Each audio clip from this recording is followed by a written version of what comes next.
નમસ્તે વિદ્યાર્થી મિત્રો, ઓનલાઈન લેક્ચર્સમાં બાળકો ફરી એકવાર આપનું હાર્દિક સ્વાગત છે. આપણે ભણી રહ્યા છીએ પ્રકરણ નંબર 2 સ્થિત વિદ્યુત સ્થિતિમાન અને કેપેસિટન્સ. બરાબર. ખાસ આજના આપણા કન્સેપ્ટો આપણો આ ભાગનો મીન્સ કે આપણો જે પ્રકરણ 2 છે વિદ્યુત સ્થિતિમાન અને કેપેસિટન્સ એનો ભાગ નંબર 2 નો અભ્યાસ કરવાનો છે. અત્યાર સુધીના જે કન્સેપ્ટો આપણે ક્લિયર કર્યા છે એમાં મોસ્ટ ઓફલી આપણે વિદ્યુત સ્થિતિમાનની વાત કરતા હતા ભાઈ કે ભાઈ વિદ્યુત સ્થિતિમાનના ડાયપોલ પર એનું વિદ્યુત સ્થિતિમાનનું મૂલ્ય કેટલું હોય, તેમજ આપણે જુદા જુદા બિંદુએ વિદ્યુત સ્થિતિમાનના જે મૂલ્યો છે એ જોયા. હવે આજની જે થિયરી છે એમાં એક અલગ કન્સેપ્ટ એટલે કે વિદ્યુત સ્થિતિ ઉર્જા ના મૂળ મુદ્દાઓ સાથે આપણે વાત કરવાની છે. તો સમજીએ આપણો આજનો કન્સેપ્ટ કે ઘણા બધા વિદ્યુત ભારો હોય ત્યારે એની વિદ્યુત સ્થિતિ ઉર્જા કઈ રીતે મેળવવી એ સમજવું છે. ખાસ કરીને બાળકો વિદ્યુત સ્થિતિ ઉર્જા અને વિદ્યુત સ્થિતિમાન આ બે એવા વર્ડ્સ છે કે જેમાં કોઈ પણ ક્ષેત્રની વિરુદ્ધ શું કરવું પડે? કાર્ય. તો જ પદાર્થની અંદર વિદ્યુત સ્થિતિ ઉર્જા સંગ્રહાય અને તો જ પદાર્થનું વિદ્યુત સ્થિતિમાન મળે. આપણે બંને કન્સેપ્ટ સારી રીતે સમજવા માટે એક મુદ્દો ખ્યાલ જ હોવો જોઈએ કે આપણી પાસે સ્ત્રોત વિદ્યુતભાર હોવો જ જોઈએ. તો આપણે વિદ્યુત સ્થિતિ ઉર્જા અને વિદ્યુત સ્થિતિમાન મળે. કારણ કે બંનેની વ્યાખ્યામાં આપણે આવું જ કહીએ છીએ કે ભાઈ બાહ્ય બળ વડે કરેલું વિરુદ્ધ પડતું કાર્ય એટલે વિદ્યુત સ્થિતિમાન અને એટલે વિદ્યુત સ્થિતિ ઉર્જા. હવે વિદ્યુત સ્થિતિમાન ઓલરેડી આપણે સમજી ગયા છીએ, પણ આજે સમજવી છે મારે વિદ્યુત સ્થિતિ ઉર્જા. તો ખાસ એક કન્સેપ્ટમાં આપણે વિદ્યુત જે બાહ્ય વિદ્યુત ક્ષેત્ર છે એની હાજરી નહીં હોય ત્યારે વિદ્યુત સ્થિતિ ઉર્જા મેળવશું, અને એક કન્સેપ્ટમાં આપણે જ્યારે બાહ્ય વિદ્યુત ક્ષેત્રની હાજરી હોય ત્યારે શું મેળવવાના છીએ? વિદ્યુત સ્થિતિ ઉર્જા.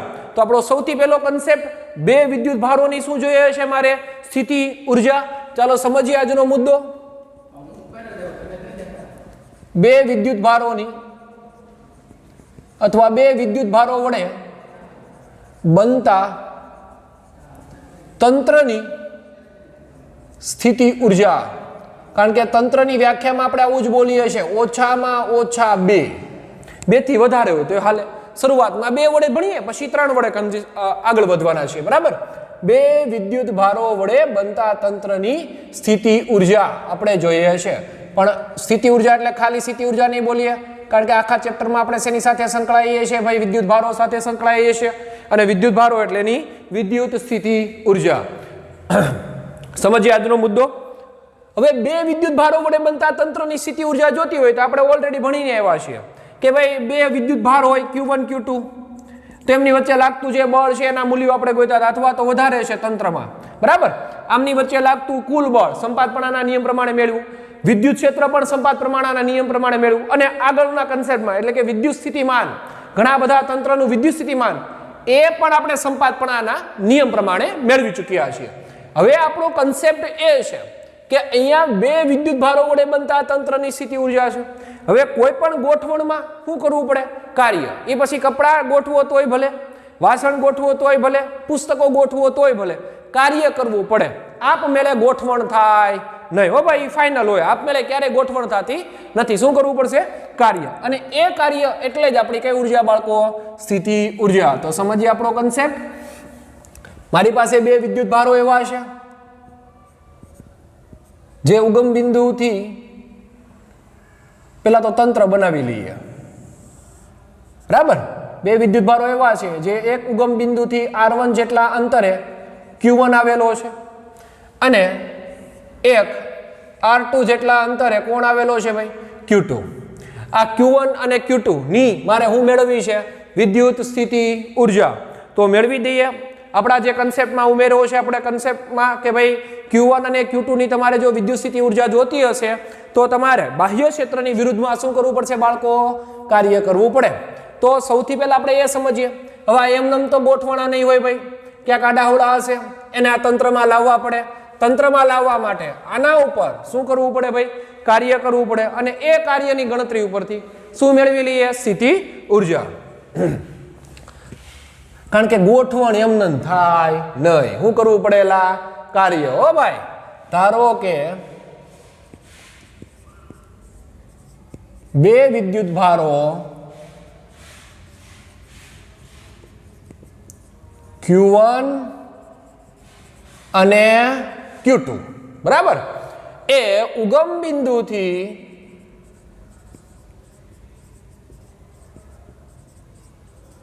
R1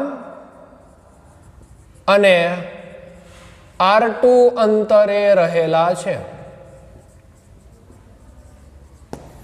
બરાબર આ બંનેની શું મેળવવી છે મારે વિદ્યુત સ્થિતિ ઊર્જા પણ મેળવવા માટે શું કરવું પડશે ભાઈ કાર્ય તો આપણે સૌથી પહેલા શું કરશું તો કે કાર્ય બરાબર ચાલો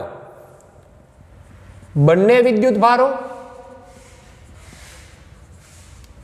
ની સ્થિતિ ઊર્જા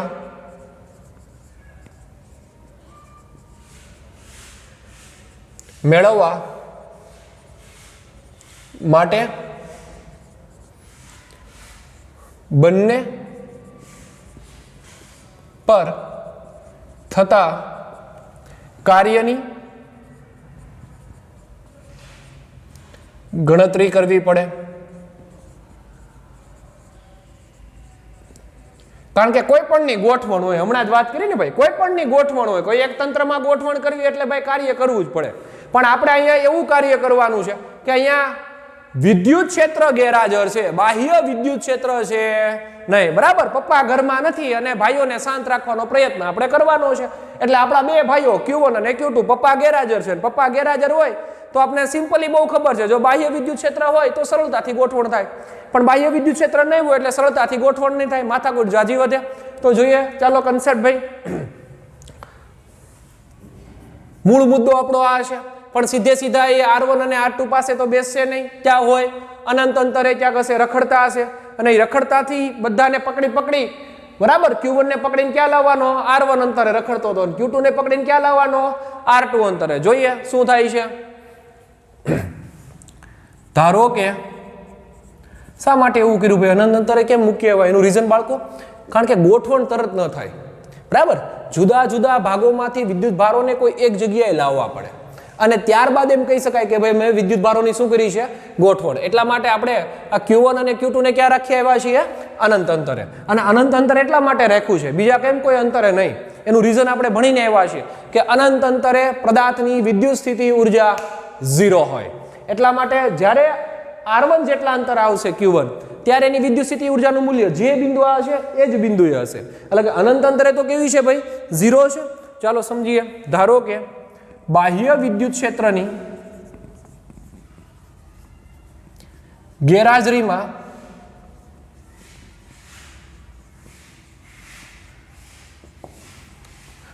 અનંત અંતરે રહેલ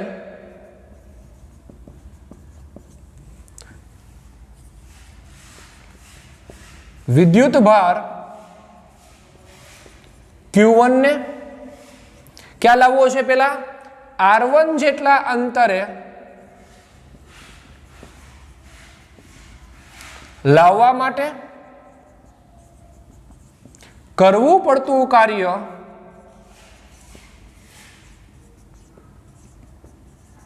શૂન્ય થશે શા માટે ભાઈ શૂન્ય થાય એનું રીઝન આપણે સમજીએ શું કામ શૂન્ય થયું એનું એક જ કારણ છે બાળકો ચાલો જોઈએ બરાબર અત્યારે Q1 અને Q2 છે નહીં ખાલી આપણી પાસે આવું છે ભાઈ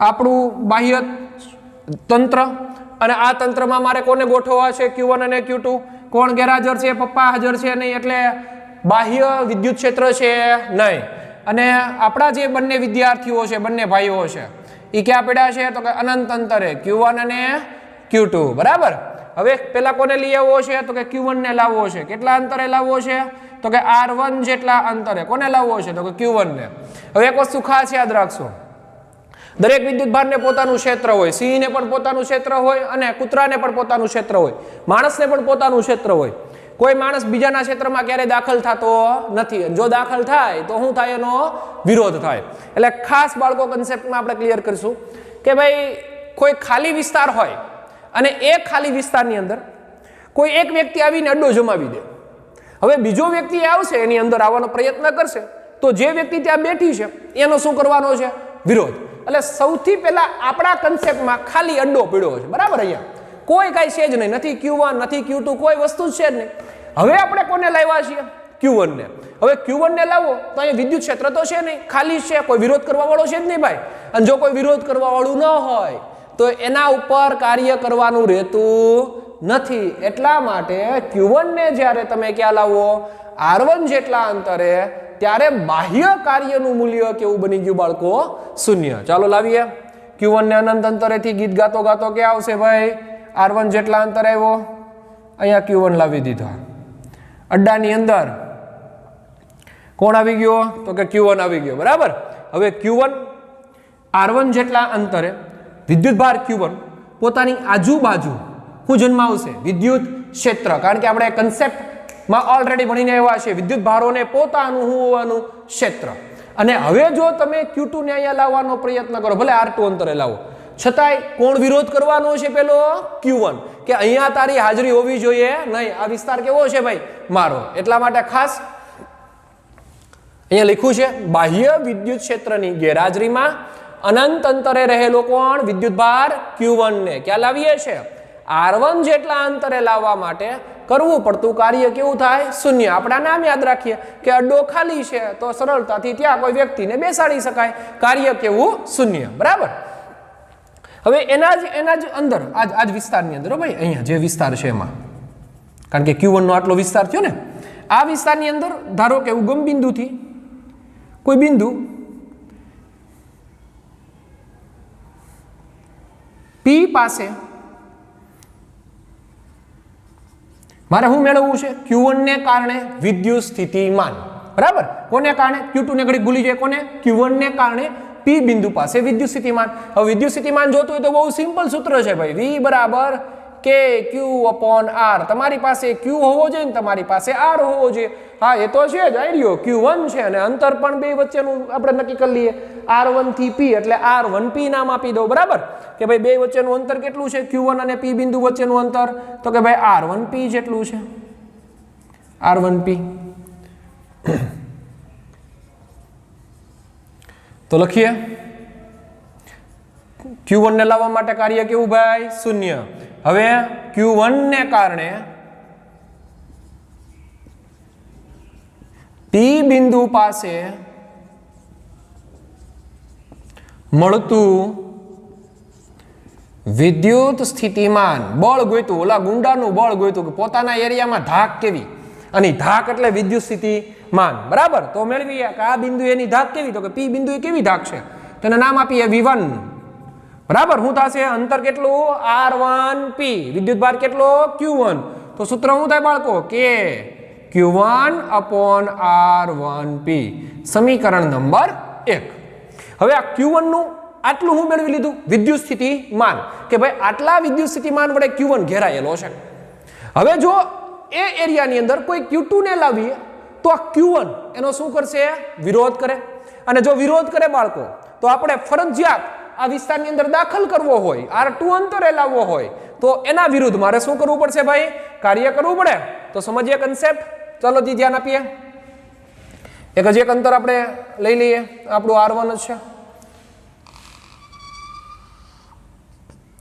આ R2 અંતર જ્યાં કોને લાવવું છે ભાઈ? Q2 ને લાવવું છે. અહીં આ ક્ષેત્રની અંદર, આ ક્ષેત્ર એટલે Q1 નું ક્ષેત્ર. હો ભાઈ, આ લખી દઈશ. અહીં Q1 ના ક્ષેત્રની અંદર ક્યાંથી? તો કે અનંત અંતરેથી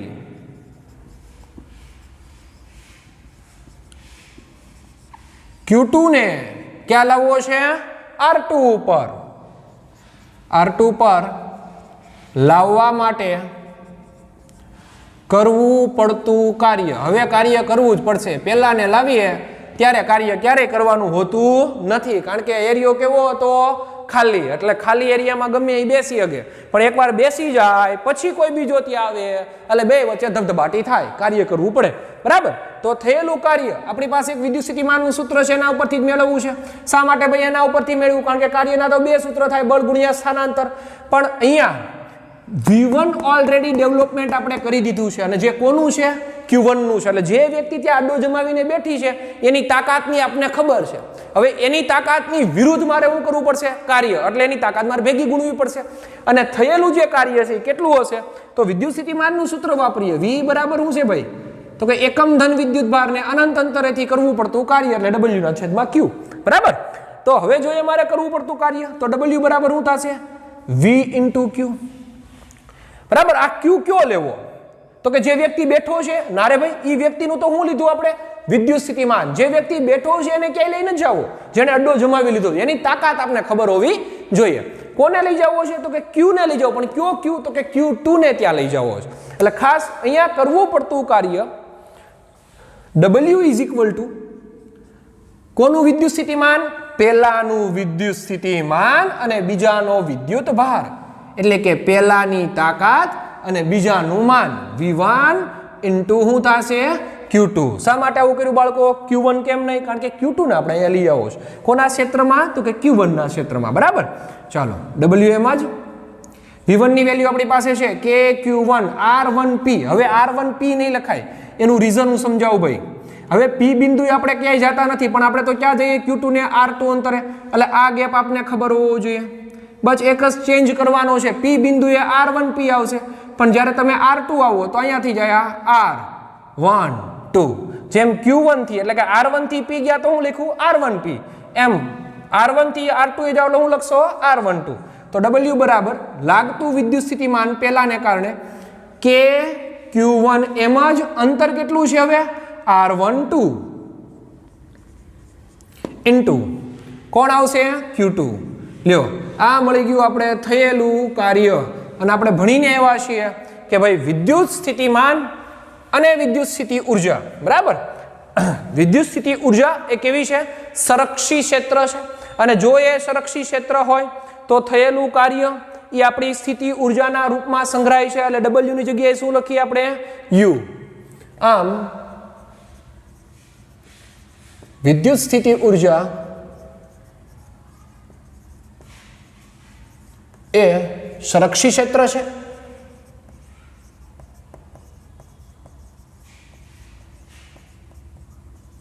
તેથી થયેલું કાર્ય એ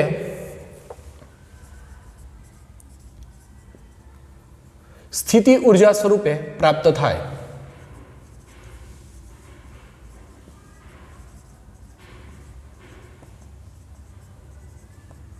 આ થયો આપણો કન્સેપ્ટ બાળકો ખાસ હો બીજું કઈ છે નહીં બહુ સિમ્પલ મુદ્દો છે ખાલી એરિયામાં વ્યક્તિ આવ્યો વ્યક્તિએ ત્યાં પોતાની તાકાત જન્માવી તાકાત જન્મી ગઈ ને બીજો કોઈ આવે તો એ વ્યક્તિની તાકાતનો પરિચય હોવો જોઈએ એટલે હું જાણવું હોવું જોઈએ વ્યક્તિનું વિદ્યુત સ્થિતિમાન પછી કોને દાખલ કરવાનો તો પેલા Q2 ને લાવો જે વ્યક્તિને લાવવો છે હવે આવે ક્યારે તો એની વિરુદ્ધ શું કરવું પડે કાર્યને શું કરી લેવાની ગણતરી પણ એકવાર એ વ્યક્તિનું શું જાણવું પડે તાકાત જાણવા માટે આપણે શું કરીએ ભાઈ તો કે તાકાત જાણવા માટે P બિંદુએ એક નાનું એવું પોઈન્ટ રાખીએ ને જ્યાંથી હું મળી જાય મને વિદ્યુત સ્થિતિમાન એટલે તાકાત ખબર પડી ગઈ હવે R2 એ જવું છે P એને જવું ને R2 એ જવું છે તો P ને મૂક પડતો ને ક્યાં પકડવાનું R2 વાળું બરાબર ચાલો આગળ વધીએ આ સ્થિતિ ઉર્જા સ્વરૂપે આપણે પ્રાપ્ત થાય એટલે જે સમીકરણ W છે એ W ની જગ્યાએ ખાલી નાનો એવો ચેન્જ કરવાનો બરાબર W ની જગ્યાએ હું મૂકી દેવાનું U તો શું આવશે કે Q1 Q2 upon R12 આ મળી ગઈ આપણે સ્થિતિ ઉર્જા સમીકરણ નંબર આપણું 2 રેડી ચાલો આગળ વધીએ આપણા કન્સેપ્ટમાં હવે આપણે ઓલરેડી આ જે પેરેગ્રાફ છે ને એની વાત કરી ગયા છે બીજું બાળકો ખાસ કે અહીંયા તમે Q1 અને Q2 ને ક્યાં માર્ગે લાવો છો ક્યાંથી લાવો તો કે ભાઈ આમ થઈને આમ થઈને આમ થઈને આ લાવ્યા આમ થઈને આમ થઈને આમ થઈને આ લાવ્યા એનો કોઈ મતલબ નથી કારણ કે સ્થિતિ ઉર્જા એટલે બળ ગુણ્યા સ્થાનાંતર એટલે અંતિમ બિંદુ માઇનસ પ્રારંભિક બિંદુ એટલે ખાસ આપણે સ્થાનાંતરમાં પણ બોલતા હતા આ જે ચેપ્ટર ભણ્યા એના અગાઉના કન્સેપ્ટમાં પણ આપણે ક્લિયર કરીને એમાં સ્થિતિ ઉર્જામાં કે સ્થિતિ ઉર્જાની બે લાક્ષણિકતામાં લાક્ષણિકતા નંબર પહેલી કે થયેલું કાર્ય એ માર્ગ ઉપર આધારિત નથી એના પ્રારંભિક બિંદુ અને એના અંતિમ બિંદુ પર આધાર રાખે છે તો અહીંયા પણ સ્થિતિ ઉર્જા ક્યાં માર્ગે લાવવો છો એની સાથેને કાંઈ મતલબ નથી, પણ એનું પ્રારંભિક બિંદુ ક્યાં છે અને એનું અંતિમ બિંદુ ક્યાં છે એના ઉપર શું રાખે છે બાળકો? આધારો. એટલે આપણો જે એના પછીનો જે પેરેગ્રાફ છે આના સૂત્રની નીચેનો એ એવું સમજાવી રહ્યો છે. હવે પછીનો જે પેરેગ્રાફ છે એને આપણે જરા ક્લિયર કરીએ. અહીંયા આપણે બે વિદ્યુત ભારો મળ્યા Q1 અને Q2. જો Q1 Q2 is greater than 0 એનો અર્થ ઓલરેડી ચેપ્ટર નંબર 1 જ્યારે આપણે ભણતા હતા કુલમ્બનો નિયમ ત્યારે આવી આકૃતિ દોરીને સમજ્યા હતા, બરાબર? કે ભાઈ Q1 Q2 is greater than 0 ક્યારે થાય? કા બે પ્લસ હોવા જોઈએ તો બેનો ગુણાકાર મોટો થાય 0 કરતા, કા બે માઇનસ હોવા જોઈએ તો પણ એનો ગુણાકાર મોટો જ થાય, કારણ કે માઇનસ માઇનસ પ્લસ થઈ જાય. એટલે પ્લસ પ્લસ માઇનસ માઇનસ એટલે કે અપાકર્ષી બળ લાગતું હોવું જોઈએ. જો Q1 Q2 is greater than 0 થાય ત્યારે બંને વિદ્યુત ભારો વચ્ચે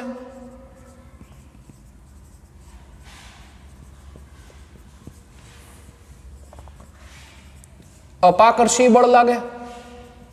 હવે અપાકર્ષી બળ લાગે ભાઈ એટલે શું થશે? બરાબર, અપાકર્ષી બળ લાગે એટલે જરાક સમજીએ. ચાલો જી, આ એક એરિયો લઈને બેસી ગયો, જમાવટ કરીએ અહીંયા એટલા એરિયામાં પોતાના, બરાબર? હવે એક બીજો જ આવવો છે, એનામાં દાખલ કરવો, બે હરખા માથે ભાર, બરાબર? પ્લસ પ્લસ કા માઇનસ માઇનસ. હવે દાખલ થાય એટલે આ બે વચ્ચે શું થાય? અપાકર્ષણ. અને એ અપાકર્ષણ થાય એટલો અર્થ કે હવે તમારે જો આની અંદર દાખલ કરવો હોય તો આના ઉપર સતત શું આપવું પડે? બળ. કન્ટિન્યુ બળ આપવું પડે. જેટલું તમે બળ આપશો એટલો અંદર જવાનો શું કરશે બાળકો? પ્રયત્ન. બળ આપશો, વધારે બળ આપશો, વધારે, એટલે સતત આના ઉપર કાર્ય કરો છો અને એને કારણે સતત કાર્ય કરવાથી આની સ્થિતિ ઉર્જામાં શું થાય? વધારો. એટલે ખાસ યાદ રાખશું કે Q1 Q2 is greater than 0 લાગતું બળ અપાકર્ષી હોય અને થયેલું કાર્ય અને બાહ્ય બળ વડે થયેલું કાર્ય ધન હોય. ભણીને એવા હો આવું. ક્યાં ભણ્યા છીએ ખબર છે તમને? તો કે ભાઈ બિંદુવત વિદ્યુત ભારનું વિદ્યુત સ્થિતિમાન મેળવતા હતા ને ત્યારે આવી વાત કરતા હતા કે ભાઈ જો એમાં આપ્યું છે ઓલા તમારી સરસ મજાનો આલેખ આપ્યો V અને R ની બાજુમાં થોડીક લાઈનો લખીને આપી છે. આ એક કન્સેપ્ટ છે હો, એટલે જોજો જરાક. Q1 Q2 is greater than 0 થાય ત્યારે કેવું બળ લાગે? અપાકર્ષી. ને એ બાહ્ય બળ વડે થયેલું કાર્ય કેવું થાય? ધન. બાહ્ય બળ એટલે જે ધક્કો મારો છો એ હો ભાઈ. કારણ કે આમાં બે બળ લાગે, એક વિદ્યુતીય બળ લાગે ને એક બાહ્ય બળ લાગે, પણ આપણે નામ આપીએ છીએ બાહ્ય બળ, એટલે ખાસ બાહ્ય બળ આને જ આપણે હાલવાનું છે. ચાલો આગળ.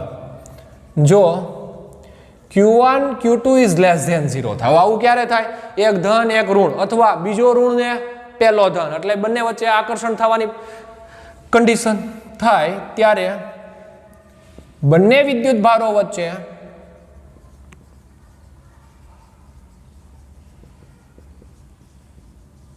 શું થશે બાળકો? આકર્ષણ. હવે આકર્ષણ થાય એટલે શું થાય? જોજો, બરાબર ધ્યાન આપજો. આકર્ષણ થાય એટલે ચાલો, ગબ્બર. કોણ છે આ? ગબ્બર. અને આ આપણી બસંતી. આ ગબ્બરનો એરિયો, બરાબર? ચાલો, બાહ્ય બળ આપણે ઓલાને કેમ લગાડતા હતા? ધર્મેન્દ્રને આમને, પણ હવે એને એમ લગાડવાનું છે નહીં. આ બસંતી છે. બસંતી અને ગબ્બર વચ્ચે પ્રબળ શું થવાનું બાળકો? આકર્ષણ થાય, કારણ કે એક પ્લસ છે એક માઇનસ છે, અથવા એક માઇનસ ને એક પ્લસ, જે તમે કહો એમ, જેમ મજા આવે એમ, પ્લસ અને માઇનસ છે. તો આ બે વચ્ચે આકર્ષણ થાય એટલે વિદ્યુતીય બળ બસંતીને ખેંચવાનો શું કરે ભાઈ? પ્રયત્ન. એટલે વિદ્યુતીય બળ વડે કન્ટિન્યુ જે કાર્ય થાય એ બસંતીમાં ધન મૂલ્યનું થાય. પણ એક વખત તમે બસંતીને ધક્કો આપી દો, બાહ્ય બળ વડે થોડુંક બળ આપો, પછી તમારે કાર્ય કરવાનું રહેતું નથી, કારણ કે ખુદ કેવું થાય છે? આકર્ષણ થાય. ને ઓલામાં પ્રોબ્લેમ શું હતો? ધર્મેન્દ્રને સતત અંદર ધક્કો મારવો પડતો હતો ને, બરાબર? એટલે ખાસ કન્ડિશન આપણે સમજવાની છે કે જો સતત ધક્કો મારો તમે તો કાર્ય ધન હોય, પણ એક વખત છોડી દો ધક્કો મારી અને પછી આકર્ષણને કારણે ખુદ બસંતી પોતાની મેળે ગબ્બર તરફ જવાનો શું કરે? પ્રયત્ન. તેનો અર્થ કે પોતાની મેળે જાય તો એની ઉર્જા ઘટે અને બાહ્ય બળ વડે હવે કોઈ કાર્ય કરવાનું રહેતું નથી, કારણ કે હવે કોણ કાર્ય કરે? પેલું વિદ્યુતીય બળ ખેંચાયા છે, બરાબર? એટલે વિદ્યુતીય બળ વડે થયેલું કાર્ય ધન હોય પણ બાહ્ય બળ વડે કરેલું કાર્ય કેવું હોય? ઋણ. આ પણ ત્યાં સમજીને આવ્યા છીએ, છતાંય આપણે સમજીએ છીએ, એટલે ખાસ યાદ રાખશું ભાઈ.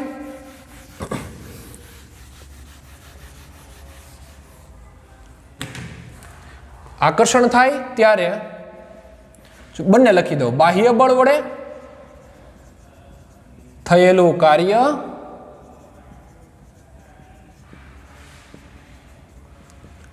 ઋણ હોય છે, કારણ કે બાહ્ય બળને હવે કોઈ કાર્ય કરવાનું રહેતું નથી. ઓલામાં સતત શું આપવો પડે બાળકો? ધક્કો, એટલે કાર્ય ધન થાય. હો, પરંતુ શું ભાઈ? પરંતુ વિદ્યુતીય બળ વડે થયેલું કાર્ય કેવું હોય? ધન હોય, કારણ કે એને બસંતીને જવા દેવી છે નહીં. હો ભાઈ, અહીંયા ધર્મેન્દ્રને જવા દેવો તો એટલે વિદ્યુતીય બળ વડે કાર્ય કેવું હોય? ઋણ હોય. એટલે આમ યાદ રાખવાનું, જ્યાં બાહ્ય બળ ધન થાય ત્યાં વિદ્યુતીય ઋણ થાય, જ્યાં વિદ્યુતીય ધન થાય ત્યાં બાહ્ય બળ ઋણ થાય. બે ઉલટી પ્રોસેસમાં હાલે, કારણ કે એક ધક્કો મારવાનો સતત પ્રયત્ન કરવો અને એક ઓલું વિદ્યુતીય બળ ખેંચા રાખે. બરાબર? તો આ થયો આપણો કન્સેપ્ટ. હવે વધીએ આગળ. આ તો ભાઈ બે વિદ્યુત ભારોની આપણે શું મેળવી ભાઈ? વિદ્યુત સ્થિતિ ઉર્જા. જો 2 થી વધારે વિદ્યુત ભારો હોય, એટલે કે 3 વિદ્યુત ભારો આપ્યા છે, તો એની વિદ્યુત સ્થિતિ ઉર્જા આપણે કઈ રીતે મેળવવી એ કન્સેપ્ટ આપણે સમજવો છે. ચાલો ક્લિયર કરીએ આપણો જે કન્સેપ્ટ છે એને. 2 થી વધારે વિદ્યુત ભારો ની સ્થિતિ ઉર્જા.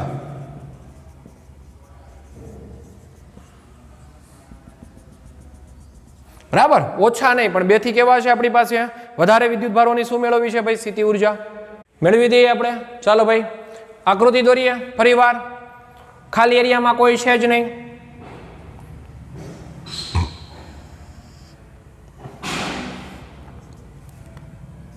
પ્લોટ ખાલી પડ્યો હાવ. બરાબર? 3 વિદ્યુત ભારોને ક્યાં ગોઠવા છે? તો કે ભાઈ અનંત અંતરે ગોઠવા છે.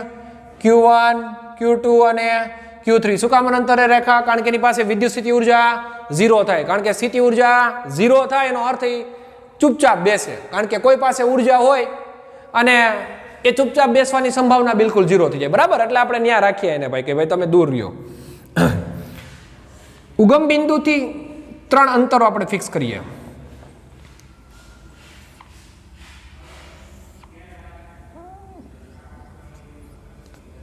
R1, R2 અને R3, અને એક તાકાત માપવાનું બિંદુ એટલે P બિંદુ. ઓ ભાઈ, આને તો ભૂલવાનું જ નહીં, કારણ કે તાકાત માપવાનું બિંદુ છે. બરાબર? P બિંદુ. હવે Q1, Q2 અને Q3 ને અનુક્રમે R1, R2 અને R3 લાવવા છે. તો શરૂઆતમાં Q1 વડે જે કાર્ય છે તમને ખબર જ છે, કારણ કે કોઈ છે જ નહીં, બાહ્ય ક્ષેત્રની ગેરહાજરી છે. તો Q1 ને અહીંયા લાવશું ત્યારે કોઈ એનો વિરોધ કરવાનો છે નહીં, અને વિરોધ નહીં હોય તો હું નહીં હોય? કાર્ય હશે નહીં. બરાબર? પહેલા એમને સમજીએ. એટલે Q1 વડે કઈ કાર્ય ન થયું. હવે Q1 ની હાજરી છે અને કોને લાવવો છે? Q2 ને લાવવો છે. તો Q1 એનો શું કરશે? વિરોધ કરે. વિરોધ કરે એટલે થાય કાર્ય. Q1 Q2 ને બેસાડી દીધા. હવે કોને લાવવો ભાઈ? Q3 ને લાવવો. તો હવે તો આ બે વિરોધ કરે. એક પહેલા તો એક જ વિરોધ કરતો, હવે કેટલા થયા ટોટલ? 2. Q1 પણ વિરોધ કરે અને Q2 પણ વિરોધ કરે, અને પરિણામે Q3 ઉપર કાર્ય થાય, અને એ કાર્યની આપણે ગણતરી કરીએ એટલે આપણે શું મળી જાય? આપની સ્થિતિ ઉર્જા. પણ અહીંયા 2 થી વધારે છે, તો અહીં કેટલા છે ભાઈ? 2. ચાલો લખીએ અને સમજીએ. ધારો કે તંત્રમાં ઉગમ બિંદુથી R1, R2 અને R3 અંતરે આવેલા વિદ્યુત ભાર Q1, Q2 અને Q3 ની કુલ સ્થિતિ ઉર્જા મેળવવી છે. મેળવવા માટે શું કરશું? પહેલા કોને લાવીએ? તો કે એક ડોન ને લાવીએ. કોને લાવીએ? Q1 ને. ભાઈ બીજું ખાસ, હા એ તો મને ભૂલાઈ ગયું કે ભાઈ ઘણા એમ કે ભાઈ Q1 ને જ લાવો તો શું થાય? Q2 ને લાવો તો કંઈ પ્રોબ્લેમ થતો નથી, સ્થિતિ ઉર્જા એની એ જ રહે. Q2 આવે તોય ભલે, Q1 આવે તોય ભલે, એમાં કોઈ જાતનો ફેરફાર થતો નથી. એનું રીઝન આપણે એના પ્રારંભિક બિંદુ અને અંતિમ બિંદુ બદલાવતા નથી. એટલે ખાસ તમે Q ને બદલે Q2 લાવો, Q2 ને બદલે Q3 લાવો, એનાથી કોઈ મતલબ છે નહીં હો ભાઈ. મેળવવા માટે Q1 ને અનંત અંતરેથી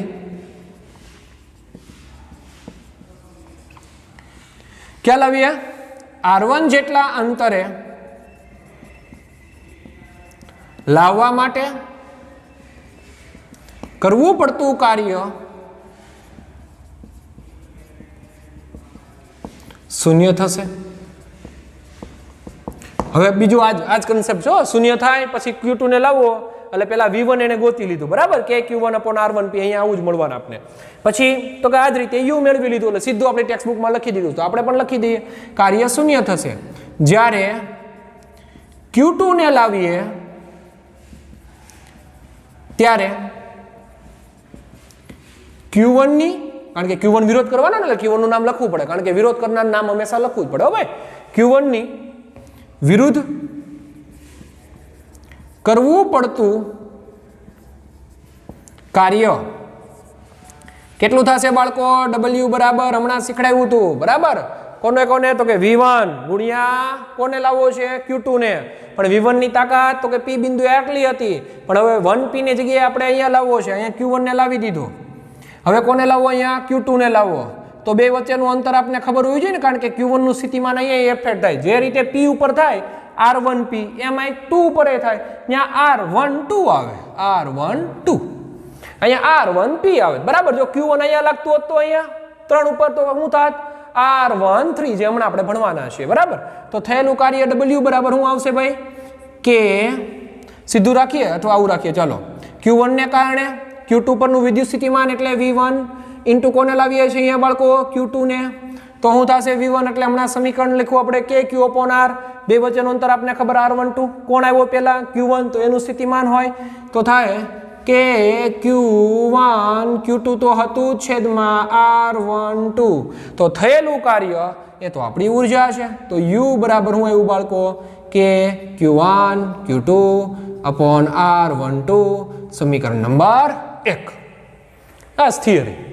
હવે સાચો ખેલ એ Q1 Q2 છે. હવે કોણ આવ્યા? Q3 ને અહીંયા લાવો, તો Q3 ને લાવશો એટલે જોજો બરાબર ધ્યાન આપીએ. Q2 પણ વિરોધ કરે, Q1 પણ વિરોધ કરે.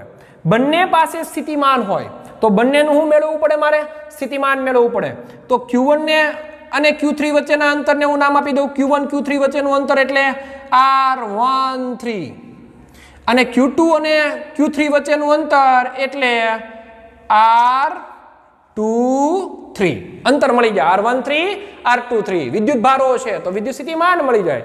જોઈએ, જ્યારે Q3 ને Q1 અને Q2 ના ક્ષેત્રમાં લાવવા માટે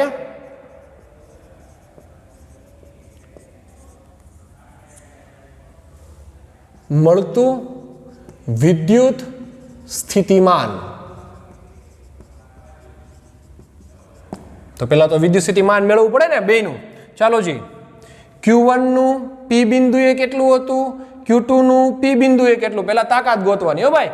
તો Q1 નું P બિંદુએ કેટલું આવે? તો કે ભાઈ તો અમને આવડે જ છે, કુલ વિદ્યુત સ્થિતિમાન P બિંદુએ V is equal to, નામ આપી દઈએ P બિંદુએ VP કહી દઉં. ચાલો, P બિંદુએ કુલ વિદ્યુત સ્થિતિમાન Q1 ને કારણે અંતર કેટલું? R1 જેટલો સ્થાન દીધા P એટલે R1P.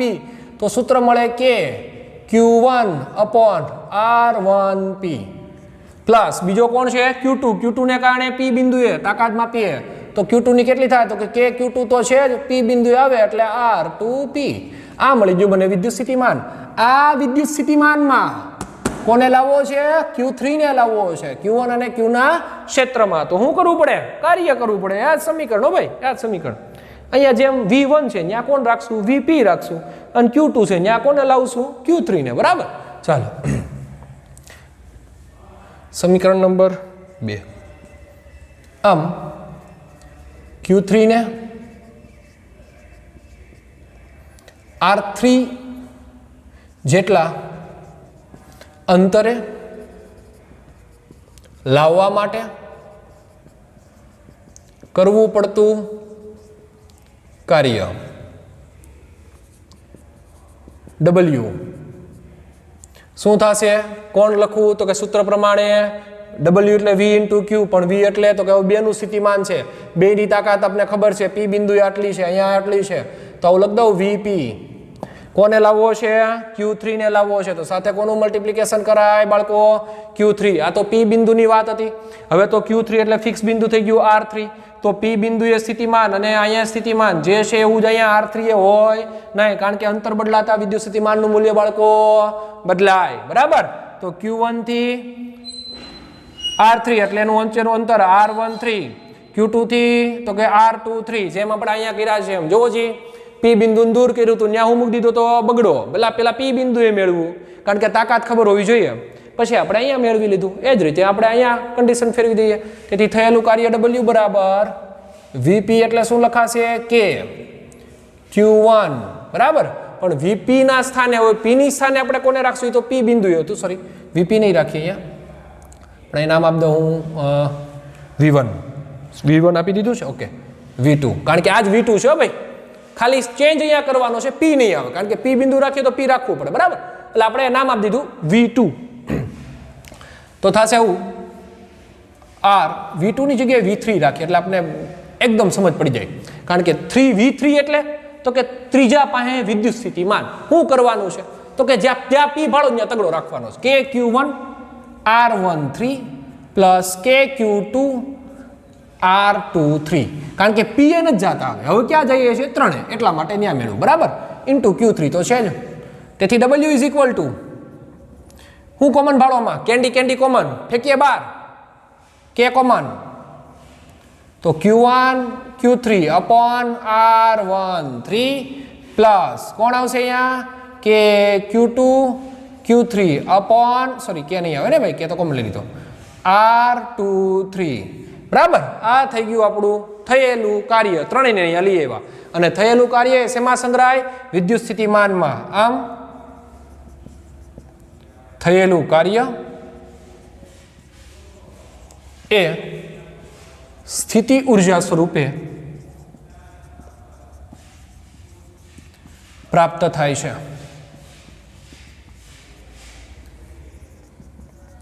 જો સ્થિતિ ઉર્જા સ્વરૂપે પ્રાપ્ત થતું હોય બાળકો, તો સમીકરણમાં W ની જગ્યાએ શું લખ દઉં? U. બાકી કાંઈ ફેરફાર નહીં હો ભાઈ. K Q1 Q3 R13 plus Q2 Q3 upon R23. આ મળી ગયું આપણે તંત્રની સ્થિતિ ઉર્જા. પણ ક્યારે? જ્યારે બાહ્ય વિદ્યુત ક્ષેત્ર કેવું હતું? ગેરહાજર. બરાબર? બાહ્ય વિદ્યુત ક્ષેત્રની ગેરહાજરીમાં આપણે બધા ખેલ ખેલાશે. તો ખાસ કરીને આપણે બાહ્ય વિદ્યુત ક્ષેત્રની ગેરહાજરીમાં ખેલાશે, એટલા માટે ખાસ કરીને બાળકો આપણે કન્સેપ્ટ યાદ હોવો જોઈએ. શું કર્યું છે? બીજું કાંઈ કરતા નથી આપણે, ખાલી એરિયામાં પહેલા Q1 ને લઈ આવ્યા છીએ, પછી એની કોઈ P બિંદુ પાસે હું મેળવી લીધું સ્ટ્રોંગનેસ, અને એ P બિંદુનું સ્ટ્રોંગનેસ મળે અને એનાથી ખાલી બદલાવાનું કે ભાઈ P ની જગ્યાએ હવે R2 એ સ્ટ્રોંગનેસ કેવી? તો જ્યાં P છે ત્યાં 2 મૂકી દેવાનો. 3 આવે તો ભાઈ 2 ને કારણે હોય, Q1 અને Q2 ને કારણે. તો અહીંયા સમીકરણો જો P બિંદુ એ બેની સ્ટ્રોંગનેસ આપણે એક જ સમજીએ, કે Q1 અપોન R1P, કે Q2 અપોન R2P. હવે P ને મૂક પડતો ને ક્યાં જવાનું છે? તગડાએ. તો અહીંયા P ની જગ્યાએ શું રાખીએ ભાઈ? પણ આ બધું થયું ક્યારે? જ્યારે બાહ્ય વિદ્યુત ક્ષેત્ર હાજર હતું નહીં. બરાબર? એટલે આપણે ખાસ યાદ હોવું જોઈએ, આપણી ટેક્સ્ટબુકમાં વર્ડ્સ પણ લખ્યા છે કે પદ્ધતિ અગત્યની નથી, તમે કઈ પદ્ધતિ વાપરો છો. બરાબર? કે ભાઈ કઈ પદ્ધતિ સાથે તમે કામ કરો છો એ અગત્યની નથી, પણ અંતે તો એ બધી સ્થિતિ ઉર્જાનો શું થવો જોઈએ? સરવાળો. કારણ કે તો જ આપણે તંત્રની શું મેળવી શકીએ બાળકો? સ્થિતિ ઉર્જા. એટલે ખાસ આપણા કન્સેપ્ટમાં આપણે ખ્યાલ હોવો જોઈએ કે આપણે શું કરી રહ્યા છીએ. હવે પછીનો જે લેક્ચર છે એમાં કોને લાવવાના? પપ્પાને. બરાબર? અત્યારે પપ્પા ગેરહાજર, અને પપ્પાની હાજરીમાં આપણે શું મેળવશું? બાહ્ય તંત્રની આ વિદ્યુત ભારોની શું મેળવવાના છીએ બાળકો? સ્થિતિ ઉર્જા. ત્યાં સુધી આપણે આ કન્સેપ્ટને ક્લિયર કરશું અને યાદ રાખશું. અસ્તુ.